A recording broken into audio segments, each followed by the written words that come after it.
All right. We're firing all of these lives up all at once. We're doing some crazy stuff here, and we're going to see if it works. And we're definitely stressing the internet connection I have in my house. But I want to talk about some things, and what I'd like to do is just figure out if I can make this work. That's really what this all boils down to right now. All right. So I have not done live this way before, and I don't know if I honestly I have no idea if this even works. So this will be an experiment. Once again, I'm just running experiments, man. We're trying to do things over here. This is the Brian for Liberty podcast, and I am giving her a go here. I just had some stuff I really thought, look, Treasury Secretary Janet Yellen blames Trump's tax cuts for many of the problems with the U.S.'s soaring budget deficit, and I just felt like you've got to be kidding me. Like, you have got to be kidding me that we are going to blame. We're still in this world where we are going to blame tax cuts for the budget deficit. This is the Treasury Secretary. This is an economist. This is a person who should be telling us the truth. This is a person that we should be able to believe. This is a person we should be able to have faith. She's an appointee, right? The Treasury Secretary is an appointee, obviously. But this is economics. I look at the Treasury Secretary a little like I look at a little like I would look at the Supreme Court almost, right? Where it's like, I expect, or I hope that I'm getting the truth from somebody in that position. That the person in that position is going to, at the very least, we're going to get to this story a little bit later, is at the very least going to give me honesty. Is going to give me, there is no scenario. I don't care what side of the political aisle you're on. There's not a debate to be had here at all. At the end of the day, there is no question that the fault of our soaring budget deficit is that our country has an insane spending problem. And what really gets me about this is this isn't a I'm a Democrat or Republican, I don't like the other side, they're the bad guys, we're the good guys. It's not like that. Okay? Treasury Secretary Janet Yellen blames Trump tax cuts for many of the problems. President Biden has been heavily criticized during his tenure for allowing the budget deficit to soar and push the national debt to a record high of nearly $34.8 trillion. But his Treasury Secretary, Janet Yellen, put the blame for the nation's fiscal issues on former President Donald Trump's Tax Cuts and Jobs Act on Monday, as politicians continue to debate extending that signature conservative legislation, which is set to expire in 2025. Now, I'm going to get into some numbers here, but what I'm doing right now, sorry everybody, because as I said, this is a little experimental. Pulling up let's just go here. And so, bottom line on this whole thing is that we are in a place where the numbers, the raw actual numbers, the factual numbers could be right in front of you. They are right in front of you. And we are just unable to believe our own eyes. We're unable to, I guess, believe what we're seeing right in front of our faces. And that is terrifying to me. So let's take a quick look. This takes about 2 minutes worth of digging to look into. So let's start with tax revenue. Donald Trump's tax cuts went into effect in 2018. So looking at that, let me just see something here. Sorry, folks. Like I said, I'm still kind of experimenting with this a little bit. So I'm trying to pull up my chat on the YouTube channel, but I can't see it. So for that, I do apologize for all the confusion here that I'm trying to get this thing sorted out. But anyway, so I can't see that chat. But anyway, fiscal year 2017, $3.32 trillion in taxes. Tax cuts take effect 2018. We have $3.33 trillion in tax cuts. 19, 3.46. In 2020, at the height of the pandemic, 3.42. The very next year, we have over $4 trillion in revenue. The year after that, we have $4.9 trillion in federal revenue.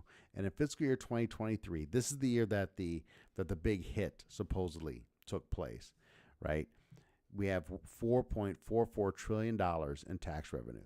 So we took a hit of $460 billion going into fiscal year 2023 over fiscal year 2022. And my understanding is a lot of the tax cuts kind of kick in around that time frame. And so you could potentially make an argument that is why we have this deficit. You could maybe make that argument. But here's the problem. In 2018, we had $3.33 trillion in revenue. We now have in 2023 at $4.44 trillion. That means the federal government is collecting $1,110 billion more. Let me just say that again. The federal government is collecting $1,110 billion more in revenue since the tax cut took effect 6 years ago than it was at that time. It's a massive increase in tax revenue. And so, yeah, we've had a drop off, but let's take a look at the other side. Can we look at the other side of this thing? The other side of this thing is pretty simplistic as well.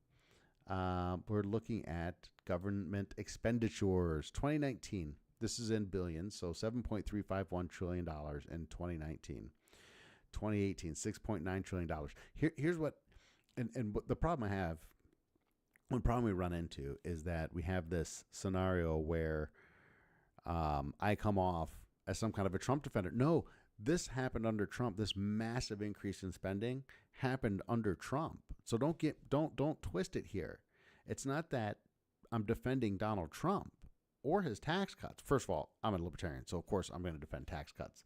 But I'm not defending specifically his tax cuts as being revenue, negative or revenue positive. I'm simply saying that federal revenue over the last 6 years has increased by somewhere in the vicinity of 30%. Even adjusting for inflation, the federal government's taking in a ton more money than they were before these tax cuts went into place. But we are spending. In 2020, we went from $7.3 trillion to $9.1 trillion. That's almost a $2 trillion increase in spending in a single year. Now, the Trump defenders will come in here and they'll say, well, that's because of COVID and we had to do it and blah, blah, blah, blah, blah. But sorry, kids. Why did we have to do it? If the economy was closed down, why are we spending all this money on stimulus, first of all? The other problem I have with this is, of course, that we continue to increase spending, 9.6 in 2021. We had a little bit of a dip down to 8.7, and now we're back up in 2023 to $9.6 trillion. So explain to me, make it make sense that this is an issue with the tax cuts. That it's not an issue of we are spending way, way more money than we have. If somebody can make that make sense for me, I'll be super happy about it. But I don't think anybody can. And the fact of the matter is we've maintained kind of this current level, of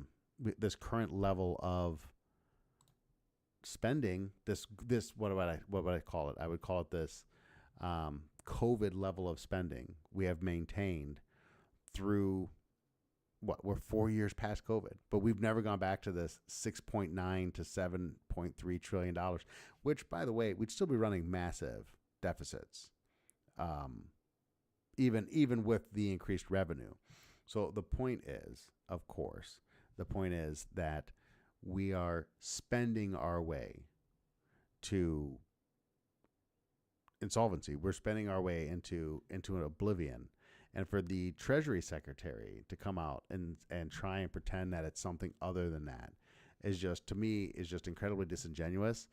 And honestly, from the perspective of just kind of like raw politics, it's like where's the, shouldn't there be, to some extent, shouldn't there be something that says, hey, we actually, if you're going to tell a lie, it shouldn't be a lie that, I guess it shouldn't be a lie that's this easy.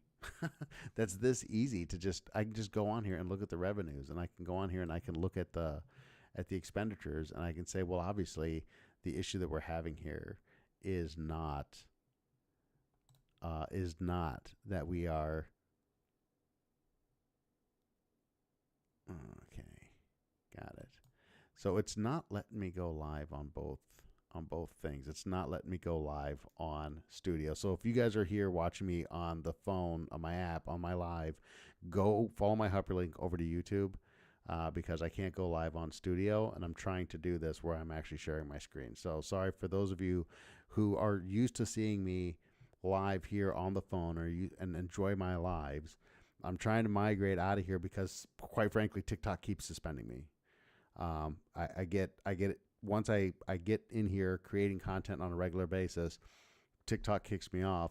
I've been using Live Studio, but unfortunately with Live Studio, it doesn't notify the people who normally would come into my lives, don't have access to it for some reason, or aren't seeing that I'm live.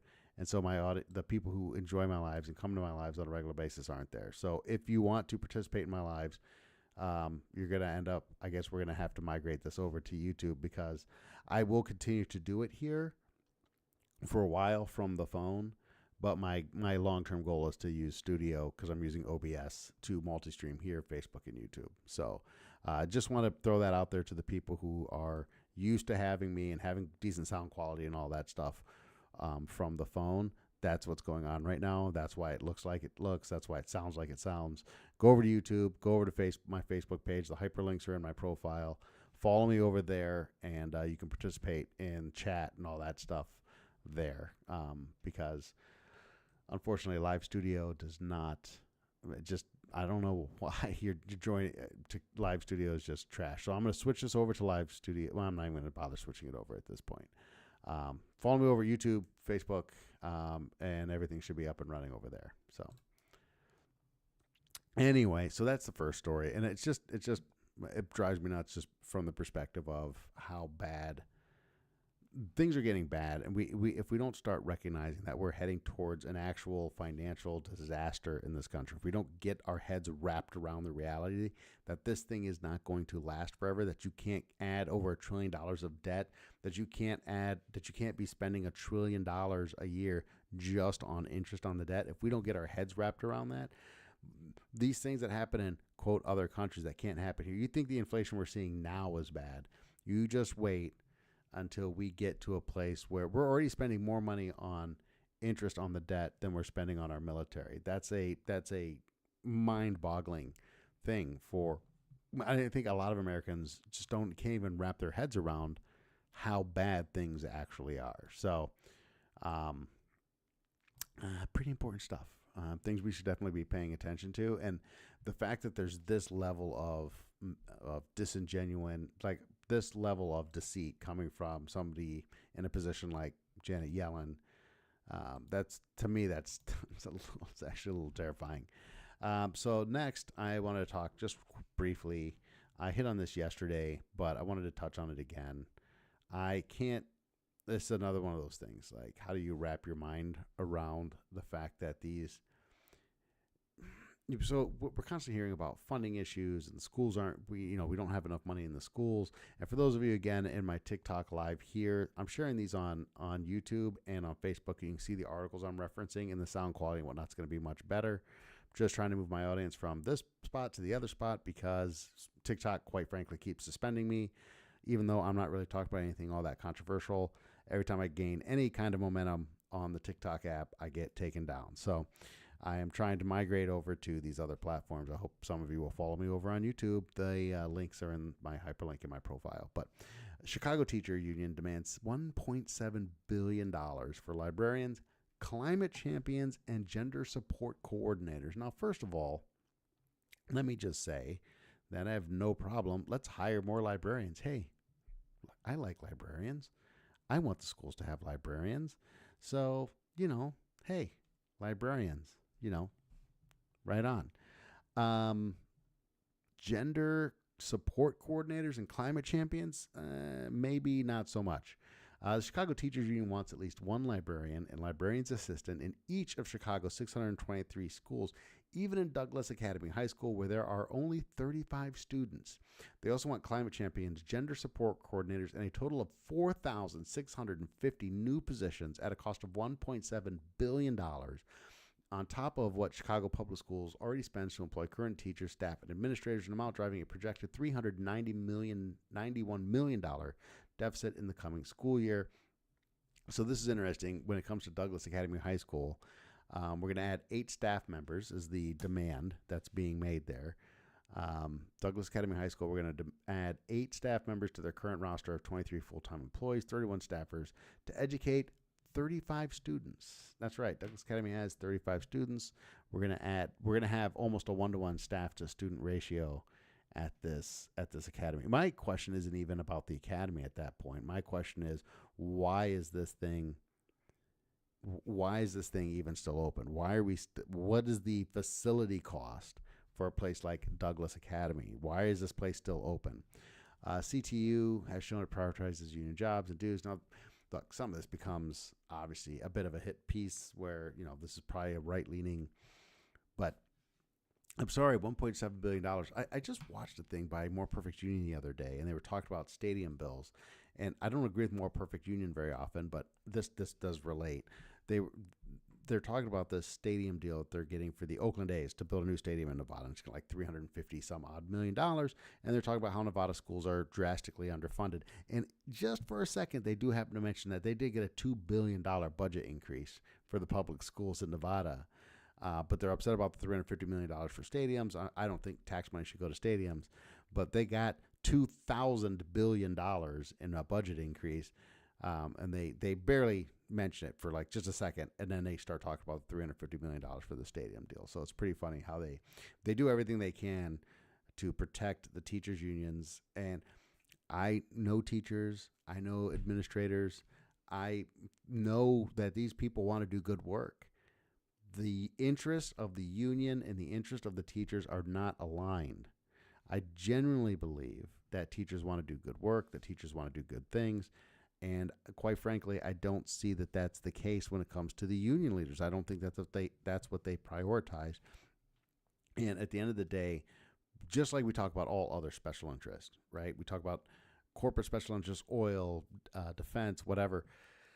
At the end of the day, unions are no different than any other special interests. They're headed by people who are looking out for themselves, right? And the best interest not of, in regards to the teacher union, not who's in the classroom, and in the terms of the defense lobbyist, not the soldier on the battlefield. They're looking out for their own best interest. And they are essentially just a lobbying arm for the Democrat Party at this point. At one point, all this money, and we spend more money than anybody else in the world on public education.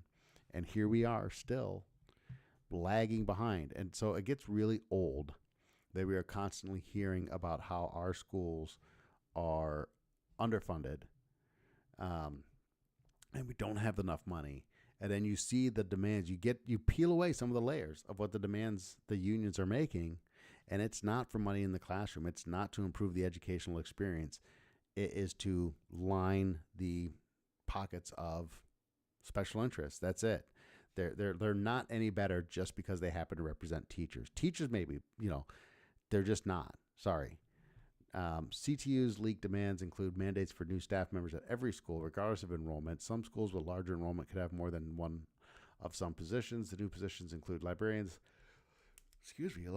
assistant, social worker, newcomer liaison, case manager, restorative justice coordinator. Oh, I like that one. Restorative justice coordinator, reading specialist, and interventionist. 3 elective teachers, technology coordinator, climate champion, gender support coordinator, and or LGBTQ plus lead specialist, an option to expand LGBTQ plus faculty support teams. That's faculty support teams at each school. Here's the thing, spending and performance. One of the things that the left likes to talk about, one of the things that we hear the left talk about a lot is healthcare and how we spend more than anybody else on healthcare, and we're not getting the return on this major investment we're making in healthcare. We hear this all the time, right? Well, here you go, kids. Chicago's spending has increased, 97%, going into 2024 since 2012. And you can see where the scoring, down 63% in reading, down 78% in math. There is no return on the investment here. This is not spending money on Chicago's public schools is not an investment in education. It is an investment in a special interest. It's no different than you might as well give your money to Lockheed Martin. You might as well give your money to Big Oil. You might as well give your money to Big Pharma. Unions are no different. They're not here for the kids. And at the end of the day, if you want to make an argument for school choice, that's the argument for school choice. The argument is I should be able to take my money, my share of this taxpayer fund, and shop it around, because the people running the public school policy, public school agendas are no longer aligned with the students, and that's just it. I don't see any way you can argue or debate your way out of that when you look at these kinds of demands. So, I'm getting warnings on my bit rate over here on streams bit rate. I recommend you use a stream bit rate of 600. I don't know why it's doing this. It's telling me my stream status is good. So whatever. Very odd. Very odd. I don't even know. It says I'm live, but I don't even know if it's true. But anyway, this is just a couple of things I felt like needed to be talked about. And then here we got some key GOP economic talking points destroyed by new analysis. I'm going into this article raw, but it's usually something crazy. National debt has been in decades. So the national debt issue, it drives me nuts all the time that they want to put the national debt, like it's the fault of the Republicans that we have this massive national debt. I think that's, disingenuous at best. It's disingenuous. There isn't a small government party. There isn't a I don't want to spend a ton of money political party out there. National debt has for decades been a go-to issue Republicans try to use to persuade voters. If you're in my TikTok comment section, if you're watching my live on TikTok, I encourage you to go to the YouTube channel.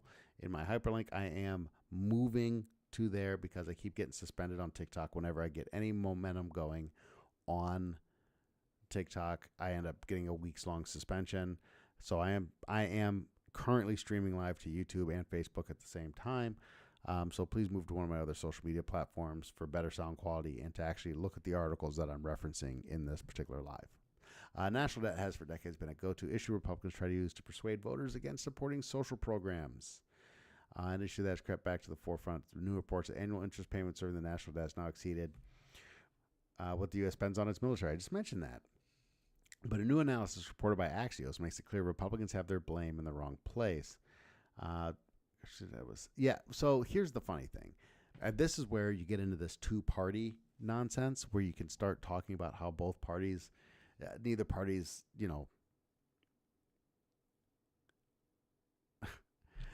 where both parties are equally two sides of the same coin, all this different stuff. So according to the report, former President Donald Trump's contribution to the national debt was significantly higher, according to the fiscal watchdogs at the Committee for a Responsible Federal Budget, thanks to both tax cuts and spending deals struck in his 4 years in the White House. Donald Trump spent money like a drunken sailor. It was insane. I have no problem. Here's the problem with going with attacking him on the tax cut side of this, though. This is the problem with that. The problem with attacking him on tax cuts is that we have I've already gone over this earlier. We have $1,110 billion in additional revenue right now than we had in 2018 when his tax cuts took effect. Revenue hasn't fallen over the last 6 years. Spending has spiraled out of control. This is always the case. They always try and blame the tax cuts for these things when it is evident to, I would say, just about anybody paying attention that the issue isn't tax cuts. The issue is, of course, that we have absolutely out of control spending. That's the problem. And you can't solve that problem. You're not going to solve that problem by raising taxes. And fairness, both crises had to contend with a massively expensive and short-notice public health response to the COVID-19 pandemic. Both spent far in excess of what they would have otherwise. However, if you exclude COVID relief spending from the tally, the numbers are 4.8 trillion for Trump and 2.2 trillion for Biden. I don't know where they're coming up with that.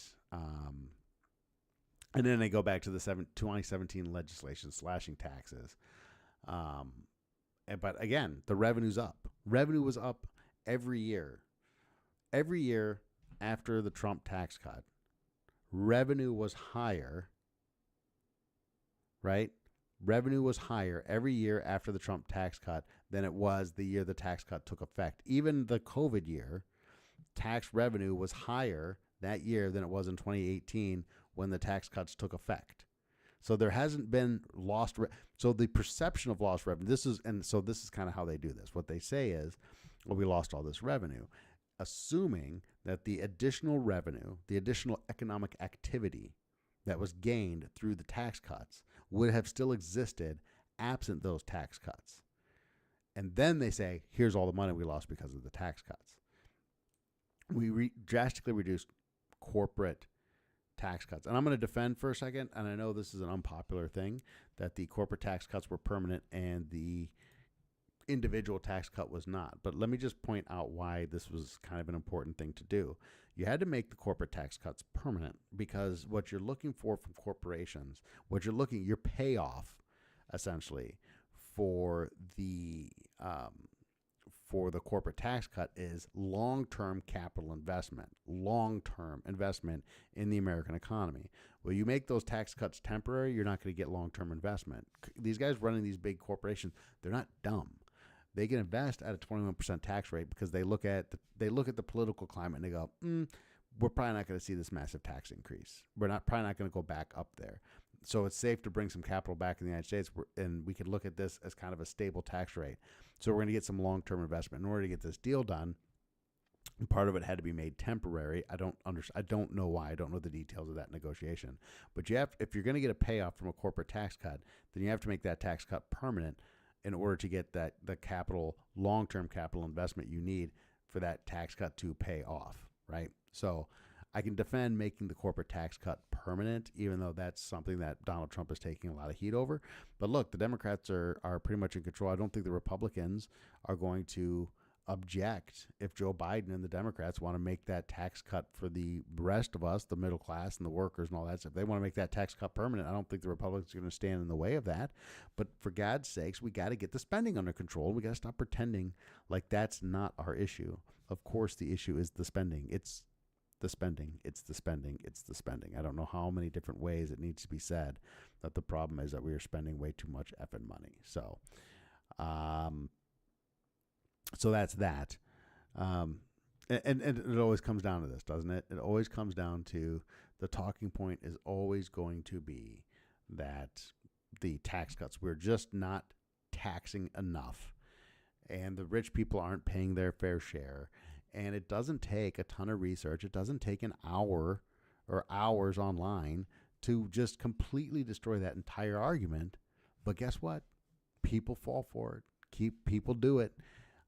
It gets them every time somehow, and I don't understand it. But God bless them, I guess. As we say here in the South, by the way, I've moved to the South, and I consider myself now a Southerner. So I hope I'll be accepted in that way down here by my my Southern neighbors or whatever the case may be. But yeah, I'm a Southerner now, and as we say in the South, I would say so. GK, I'm getting some comments in the TikTok live, so I'm going to respond to those, and I'm going to ask again. Please migrate over to my YouTube channel. I'm doing the same live. I'm live streaming, multi-streaming. I'm in there, and TikTok keeps taking me down and keeps suspending me, and so as a result, I'm trying to migrate over to YouTube, just because I don't care if I get demonetized. I just want my content to be able to be up, and I want to be able to create live content all the time without having to worry about being suspended. So I'm streaming here, I'm streaming on Facebook, and I'm streaming on YouTube. I'm also going to be streaming on Rumble soon. So follow my hyperlinks, go to my other social media platforms. Hey, PermoFit, thank you so much for jumping over onto the YouTube channel. This is going to be I've talked through my articles, so on the channel, I'm going to be responding to commentaries for people who jump over there. But so you're saying vote for third party? GK says. I'm saying here's what I would say. When I look at what's going on in the United States right now, I see trillions of dollars in debt. I see us heading towards a financial catastrophe, and my concern, I guess, what I would worry about is my state isolating itself? Are we preparing as a state to be in a position to withstand what's the fall, right? If there's a hyperinflationary bit of nonsense, if there is something that what's going to happen at the federal level when this all kind of shakes out, I don't know what this is going to look like, but is your state insulating itself? So one of the things that Republican governors in particular get heat for is standing against expansions of federal programs into their state, Medicare expansions, things of that nature. And I'm telling you, that's a good thing. I'm telling you that money's not going to be there. And what getting into these federal programs is going to do is actually going to make your state more dependent on federal money. It's going to create more need for federal dollars that are eventually going to dry up. At the end of the day, the bottom line is you are going to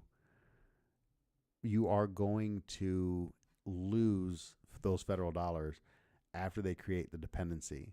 So you can vote for third party, but local politics is going to be the answer to this. Third parties aren't going to win. I'm a libertarian. I'd love to see a libertarian candidate win something, but it's just not. I just don't think it doesn't seem viable, at least not in the near term. But speaking of third parties, I do have another funny story here. I talked about this a little bit yesterday, but I'm going to bring it up again just because I do believe it to be somewhat hilarious. Let me just switch this back over. I'll bring the story up here. No debate. I always know that a story is going to be great when it starts out with no debate. RFK Jr. is a threat to democracy. More than a year ago, as leading voices on opposite ends of the Democratic spectrum, we sounded the alarm that third-party candidates could once again hand the White House to Republicans. The candidacies of Robert F. Kennedy Jr. and Jill Stein have made that threat more real now than ever.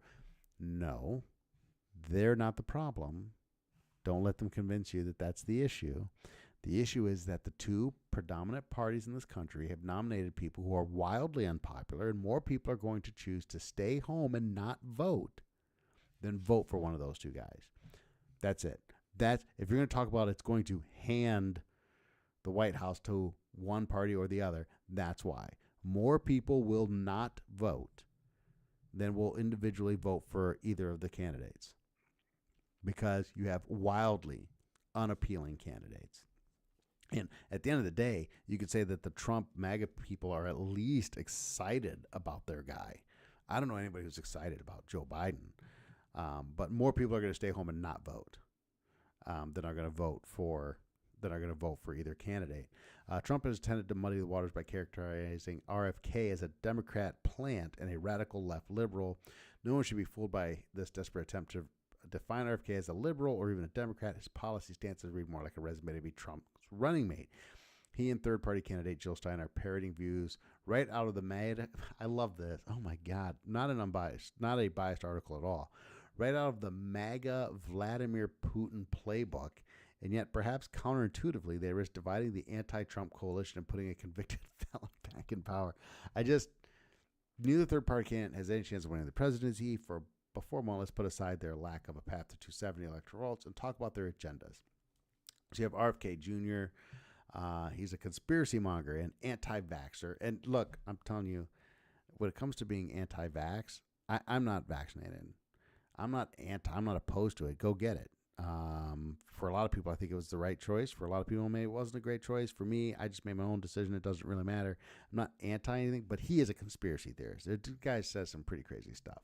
Since then, he sounded even more like a MAGA radical. He has argued for a 15-week national abortion ban, which I'm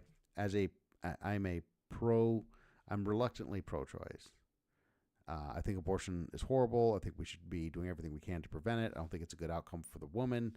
I don't like that the left, that a lot of people who talk abortion on the left hold it up as if it's this great thing. It's not a great thing.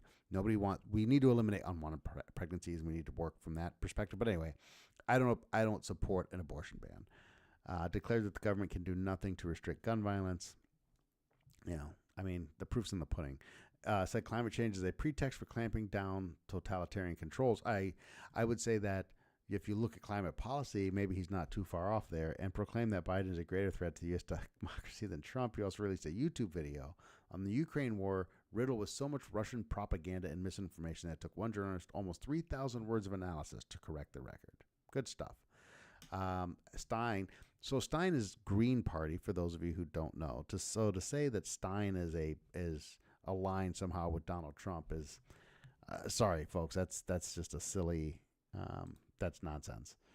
But anyway, so let's see, his touting Russian propaganda. So anybody who is opposed to the U.S. support for Ukraine, by the way, is touting Russian propaganda. We should all be aware of that.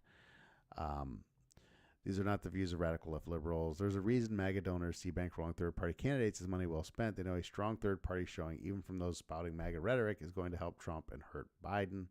Biden won previous third-party voters by 30 points in 2020. Young voters, moderates, and independents, all top targets for the Stein and RFK campaigns. And I think that's probably accurate. As a libertarian, I would say the libertarian candidate has never really done enough where you could say that the libertarian candidate actually. Hey, thanks for the comment there, Barry Rad.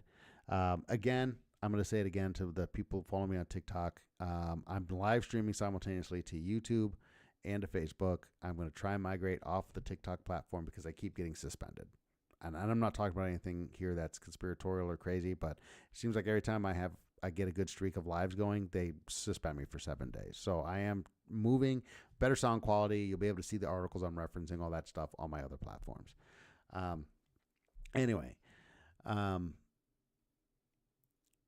these guys, RFK could potentially take enough votes from Biden that there's an actual impact to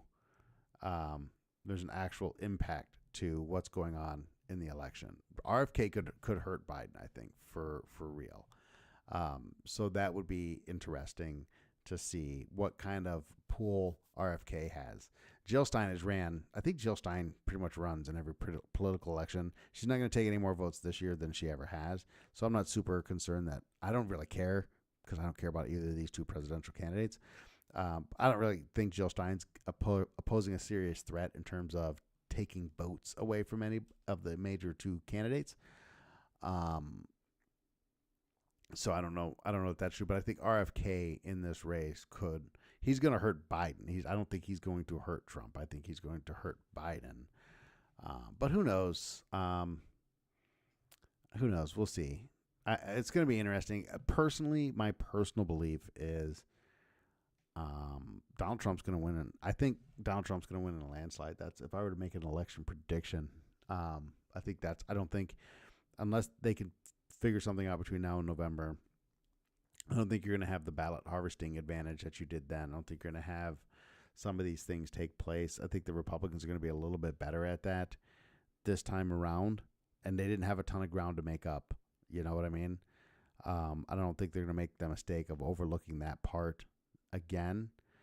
And so when I look at the upcoming election, I just can't help but think that Trump is going to probably win this. But if you look at the polling data and you look at how unpopular Biden is. And the other thing about Joe Biden is I don't think that, look, at the end of the day, Republicans don't need black voters. Democrats do. And I don't think black voters, they don't have to. I was having this conversation with somebody the other day. Black voters don't have to go out and vote for Trump. They just have to not show up for Biden. That's it. If black voters don't show up for Biden, he's going to lose. I think just like the Republicans did with abortion in the midterms, I think that the Democrats have kind of screwed this whole border argument up. So I just don't see how Biden's going to overcome that. But who knows? It's a long way to November, and God knows that all kinds of crazy mischief can happen between now and the election. But anyway, I will keep using this background on the phone. I would love to see this audience from TikTok that has been such a great audience, and so much great commentary has come from there. I'd love to see them move over to the YouTube channel, even in small numbers, and get into the chat section there so we can continue to have some of those good conversations. But I will continue to do this. I'm live on YouTube, Facebook, soon to be Rumble. I'm here, and then I'm going to be editing these up, kind of taking out the crap, and uploading it as the Brian for Liberty as a podcast onto Spotify. So if you do enjoy my content, follow me on one of these other social media platforms. Please follow the hyperlinks so that I can grow on those other areas and engage with my audience better and not have to worry about being suspended or being unable to create content. You guys have a great night. Thank you so much for stopping by, and we'll catch you all next time.